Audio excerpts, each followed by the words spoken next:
Hey Dave, What's up? real quick, I don't know if I've told you this, but I hate you. Today I hate you. I know I said I loved you last time, but after a little while thinking about it, I actually hate you.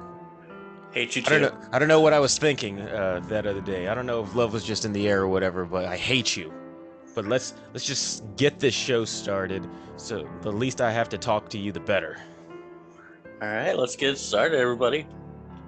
What's good, everybody, and welcome to Body Bag Podcast. I'm Chris Thomas, and with me, as always, Broke Writer Dave. How we doing, everyone? Shut up, Dave. As you can tell, I am no longer in the happy-go-lucky Valentine's Day mood. I am back to my old spiteful self. He is on one today. Maybe it's because, maybe it's a lack of sleep.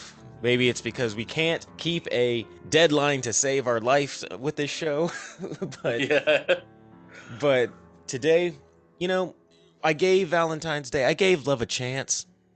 I tried to give love a chance, but there's one can only I don't know. I tried to give love a chance, but the old me just came back, and now I'm ready to bitch and moan and complain again. At least for the next 364 days, or however much time until our special Valentine's Day episode next year. All right. Now, it's going to be a little different because when I did hashtag Chris Loves Love, I had a top 10 list, and I kind of had to speed through it. This one, I have a top 5 hashtag Chris Hates couples, in which I can talk a little bit more about each one of them. Okay. But that doesn't mean I hate any less. It just means I have more time to talk about each one. All right. And just to show you how pissed off I am, number 5 for hashtag Chris Hates Couples. It's going to be a deep cut. A lot of people aren't going to agree with me, but it's Jack Skellington and Sally from Nightmare Before Christmas. Okay.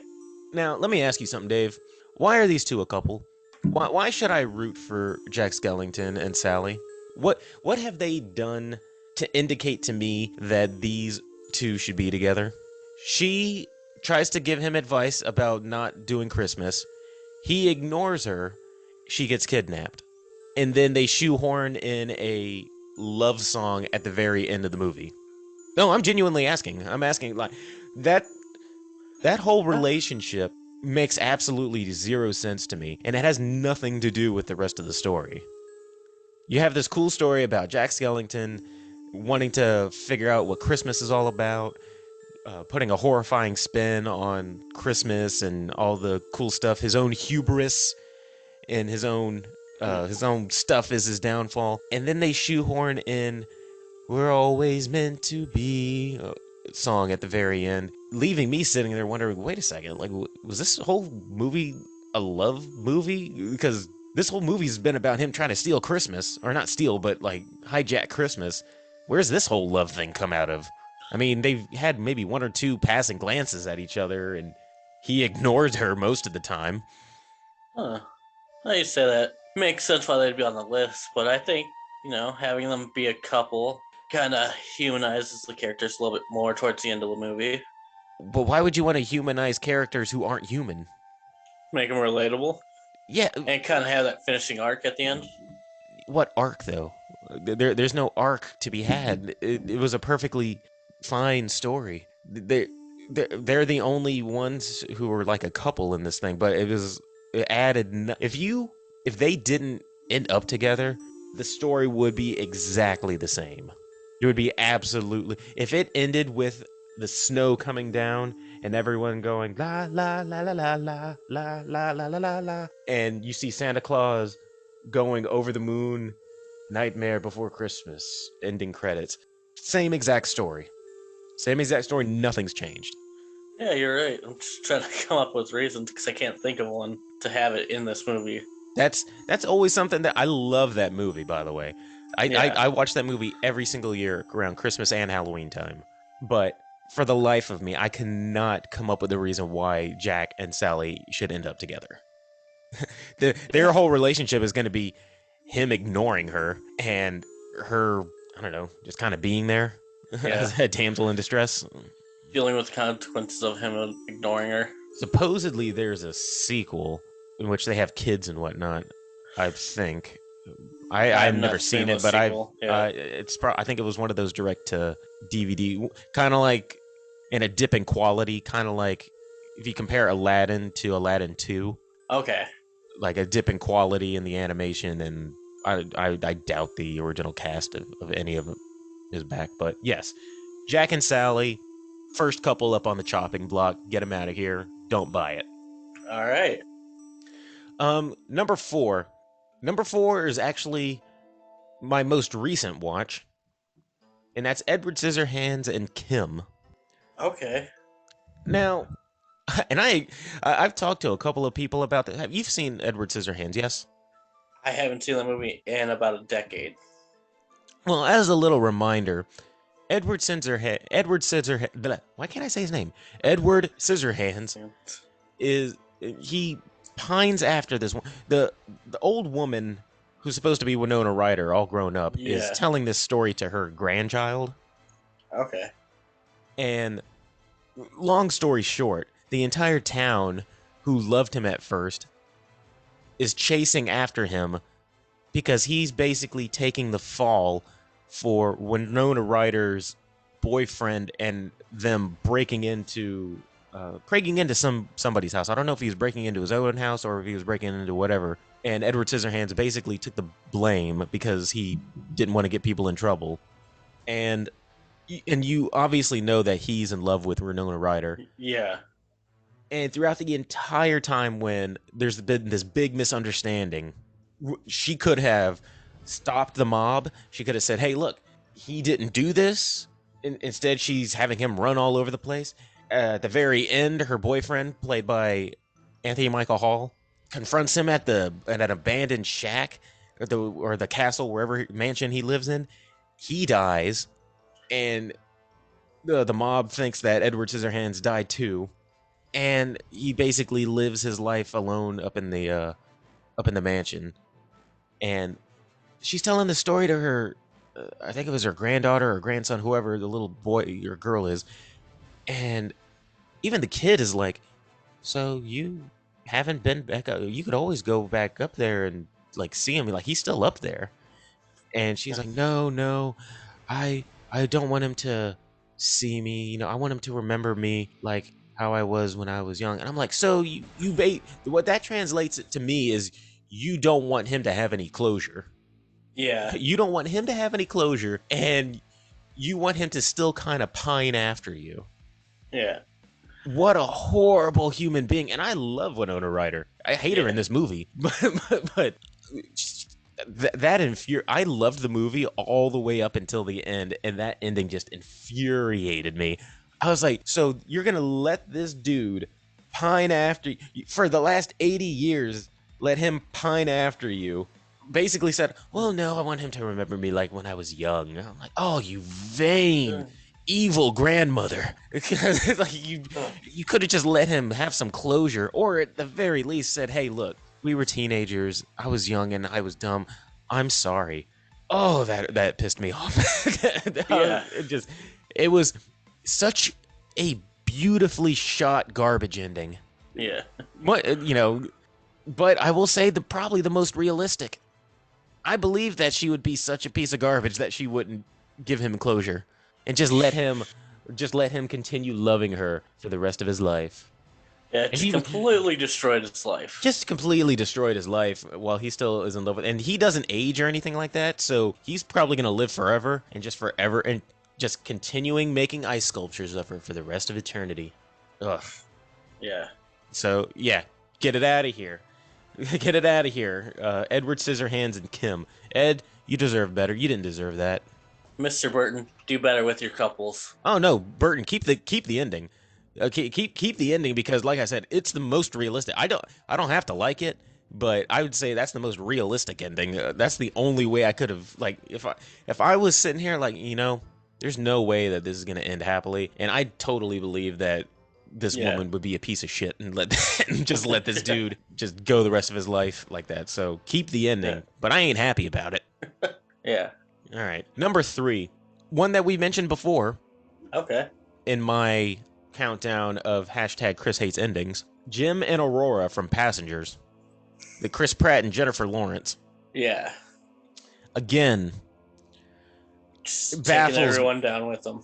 baffles me that this is considered a romance genre movie. I was going through TikTok Yeah. and I saw a scene from that, and I went to the comment section, and one person put it perfectly. Said, if this movie was edited differently, this would be an awesome horror movie. And I'm like, yes, this is a horror movie. This is a horror movie under the guise of a romance movie. Why is it called a romance movie? I said, this movie should have taken place. If this movie took place starting with Jennifer Lawrence, I forget, did you watch this? No, but I've seen like bits and pieces of it. If this movie started with Jennifer Lawrence waking up and we just see it from her perspective, and then we find out that she was actually woken up by Chris Pratt, this would have been a great horror movie. This would have been Yeah. this would have been one of the I would have given this like, keep everything else, keep most of it, I'll say. There would be one or Yeah. two other things that I'd clip, but just the fact that they said everything works out. This dude psychologically, I'm hesitant to use the word rape because they had consensual sex, but it was under the wrong pretenses. Yeah. She's sleeping with him because he's like the only person left on the ship, and she thinks that he's on the up and up. That they're just they happen to wake up at the same time, and Oh. it's he had no control over it either. Yeah. But she basically had sex with her captor, Yeah. not knowing that it was her captor. So I'm gonna say that was in a weird way, a rape thing. Yeah. Basically close to like having Stockholm syndrome. Yes, it's very Stockholmy. This is the kind of love where to me it's just like, well, I love you because literally I have no other choice to. Literally, it's her only choice. It's either you or the robot that serves booze on the ship. Yeah. The one that looks like Michael Sheen. And Lawrence Fishburne woke up at one point during the thing, but then he died. I forgot why, but well, I know why because the movie no longer needed him. But Yeah. I forget whatever reason. But yeah, weird. Just love under false and wrong pretenses. Is not real love. I don't care how attractive the actor and actress is. That just made me feel gross inside. I was like, man, this is, especially when they show the scene of them having sex. I'm like, this is wrong. I mean, it's shot very hot, but this is wrong. Yeah. This is it just it makes me feel gross inside. Like I just wanted to tell her, hey, Jennifer or Aurora, whatever her name was in the movie, like let me talk at you real quick, and let me tell you what's going on here. So yes, love under false pretenses. Get it out of here. Get it out of here. Don't like it.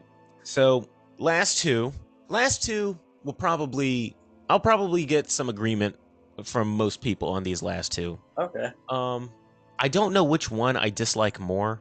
So first one up is actually I just I'll just say what it is and then I'll go on my little rant about it.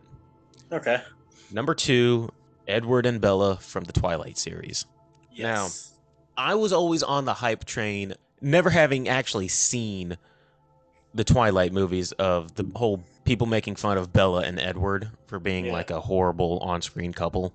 And I didn't see the first Twilight until about a month and a half ago, maybe about a month ago.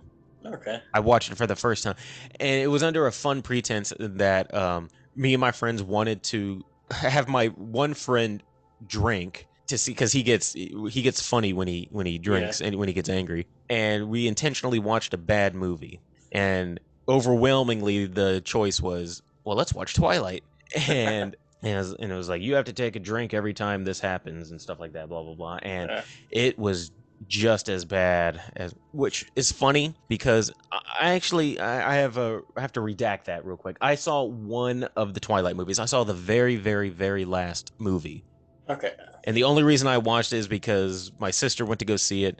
She offered me a ticket and offered to pay for all my food and snacks. So I was like, all right, free food and drink. Fine, I'll sit through whatever movie. Yeah, I seen the first one and whichever one is like Breaking Dawn or whatever. I saw those while I was in high school. So I saw the very last one, I think when I was 21. Okay. And I looked at my sister who had seen all of them. And after that movie was done, and I went like, how did you sit through all of these? I was like, is this what this movie was about? And for those of you who don't know, the very last one involves a Taylor Lautner, who's a werewolf who imprints on an unborn or a infant baby, who basically is like, oh man, yeah, when that little girl grows up, oh, we're going to be soulmates. What the? On a newborn baby. Baby ain't even a day old yet. And he's And that's why he supposed. loved. That's why he supposedly loved Bella. Is it wasn't that he loved her? He was in love with her unborn child. Wouldn't he be like 20 years older than that unborn Much older. child? He much older. I don't know how old he is in the thing, but he's a werewolf, so he lives for a while. Yeah. So he's going to get with the child who he's help raising. Now Ugh. that Ugh. You know what? That that one is should. called grooming, and that That is wrong. that one should actually be my number two, but that one should actually be the one on the list. In fact, I'll Yeah. give that one's just an honorable mention. Yeah. But but then I went and saw the first of the Twilight movies a couple of weeks ago, and oh Yeah. god, if it wasn't for the fact that my friend was making funny remarks about it, I could not sit through this. I'm gonna set the acting aside because it was very early on in their career. I'm gonna give the acting bit a pass just because they were probably new to the acting game, And we've seen, Robert Patterson get much better at acting. and Kristen Stewart. So acting aside, just Edward is like 100-year-old man in love with like a 16-year-old teenager. People tend to forget Yeah. that this dude is like he looks like a teenager. Well, he doesn't look like he looks like a 20-year-old something playing a teenager, Yeah. but he's like 100 and something-year-old, and he's in love with this 16-year-old. Like in your 100 years, you haven't found anybody other than this 16-year-old that you could build a relationship with. Because I guarantee you, if he looked like he was, even if he looked like he was like 40 years old, Yeah. this movie would get a whole lot creepier. But he looks like a teenager, kinda. So it's okay. So it's even though it's okay. not. Or if he was the exact same age looking, but he was ugly looking, Right? this automatically goes into creepy territory. I guarantee you, people wouldn't be as cool with it. Yeah, definitely. And they're supposedly in love, and I say supposedly because you can't see it on screen. There's no affection on screen, No chemistry at all. no chemistry whatsoever. But thank you to my friend for making it bearable by yelling at the screen every time he had to take a drink. One of them was basically he had to take a drink every time he got frustrated, and so he was pretty gone by the time the movie was done. Yeah. So yes, definitely worth all the criticism that I gave it before even watching it. So number one is not any particular movie in general. This is kind of like a umbrella, Okay. and I say every jock and popular girl couple from every teen slasher movie ever. Every teen Okay. slasher movie always has the two popular people who end up together, and they go by many names, but I just call them the Chad and Veronica. Okay. It's usually the football player and the cheerleader. Yeah. That kind of couple. Yeah, like Sarah Michelle Gellar and was it Ryan Phillippe from I Know What You Did Last Summer. The popular coupling of well, they're the two most attractive people in school, so we have to put them together. Yeah. I know it's since become a trope, and even they make fun of it even in movies like Cabin in the Woods, where of course the jock and the popular girl like are a couple and Yeah. stuff like that. But it gets exhausting seeing. I mean, back in the 70s and 80s, that was an obvious like trope, and that was just a thing that they did in a lot of slashers, but not all slashers did it. But I don't know. I think the reason why it makes my list is just because it's such a generic coupling. Really is. It's a safe coupling where you can tell the movie's not really taking any chances. Yeah, that's the best way to put it, is that it's a safe thing where it's like, all right, well, all right, we need a group of friends. All right, let's it's kind of like when you have a movie and they resort to the Breakfast Club of, all right, well, what kind of characters we need? Well, we need the jock, we need the cheerleader, we need the social outcast, we need the nerd, and we need the bad boy. Yeah. I'll give that trope a pass for like 70s, 80s when they were kind of when that trope was kind of in its adolescence. Yeah. But if you have a movie that's coming out now and you're still being like, all right, well, we need to have the popular kids in school be like, a couple and stuff like that, and we need to Uh, have it so that oh well, the the hey nerd guy end up with the oh my god Valley girl. yeah, And it's not just that it's a safe thing that when they're coupled together, when you couple them together, it's just that they're usually annoying when they're also on screen. All they do is drink and have sex, and that's about as far as their character usually goes. because they're then killed off. They're usually just Makes there it as really cannon predictable. fodder, Yeah, as a meat sack for the Leatherface or the Michael Myers or what have you to basically off. So I don't have any particular one in general. It's just that, all right, yeah. Whenever you know them the second you see them on screen because they're either wearing a jersey, a leather jacket, and she's usually blonde yeah, and usually annoying. And and usually when she talks, it's usually about him. Weirdly, yeah, like, oh my god, Chad is. I don't know. I don't know why. yeah. I just that's the Shit. phrase that all you need to hear is oh my god, and then you go, yeah, I know exactly who you're talking about.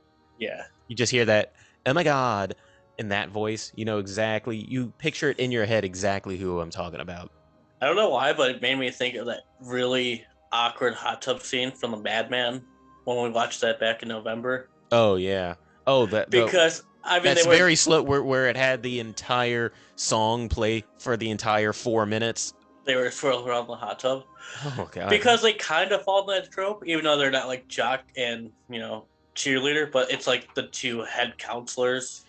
That They were made to fill that trope. that So made me feel more funnily awkward, more frustrated, just because I was like, wow, this scene is going on a long time. I could just and it's no. literally like a 5 minute scene of them just twirling around in a hot tub. It was weird, I was like, what is it? What was the direction on the scene that day? right? Just stare at each other and just kind of swim around in the hot tub. Yeah, Well, won't that be awkward if we're sitting here not saying anything? Well, no, we're gonna put some music in the background, so to break right, the tension. It just made it even more awkward. right. So yeah, I felt like a 5 for this hashtag Chris hates episode was more appropriate because when I did my top 10 Chris loves love, I kind of had to rapid fire through them a lot to the point Yeah, where I believe I miscounted. yeah. I think there's actually 9. I think there's actually 9. For the life of me, I don't know which one I missed, but I'm still happy with that list. Yeah, it's a pretty solid list. So I just wanted to be able to sit and kind of delve a little bit deeper in my hatred for these couples. Valentine's season is almost over, so I had to return to form before we continued on with Yeah, this season. So I've been very selfish, and I took up the last 2 lists, which means the next list that's gonna be coming up will be one of yours. yeah, And what is going to be your list? I forgot what I gave you. Was it top 10 deaths? yeah. Top 10 horror movie deaths. Top 10 horror movie deaths. So we have that to look forward to in a little bit. But in the meantime, before that happens, just let the hatred stir a little bit, and that just tell us what movie couples you hate. Yeah, let us know what movie couples you absolutely despise. And let us know what list you'd like us to have. Do you want me to tell you what I hate about things, or do you want to hear what Dave loves? We haven't had anybody yet come to let us know what movie lists they want us to make, but whatever. Yeah. Well, I'll keep pumping these out as long as I can draw breath. Yeah, just let us know either on Twitter and Instagram. Yeah. In the meantime, I don't know how many more of these we have until the end of the season, but I think we're past the halfway point. Probably ending the season in April, sometimes towards the end of April, I think, right? So we're about at the halfway point. Yeah, we're about hitting the halfway point right now. I'm still having fun. Oh yeah, this has been great. Yeah. And thank you to everybody who's been listening and following us on Instagram and Twitter and all that jazz. We love you over here. I might hate, but I love you guys. Yeah, you guys have a great week, and thank you for listening. Hey everybody, thanks for listening to Body Bag Podcast. Be sure to like and subscribe and leave us a comment as to what you'd like to hear us review, or any horror movie topics you'd like to hear us rant and rave about. And while you're at it, you can find us on Twitter at BodyBagPod and on Instagram at BodyBagPodcast. Thanks, and we'll see you next time.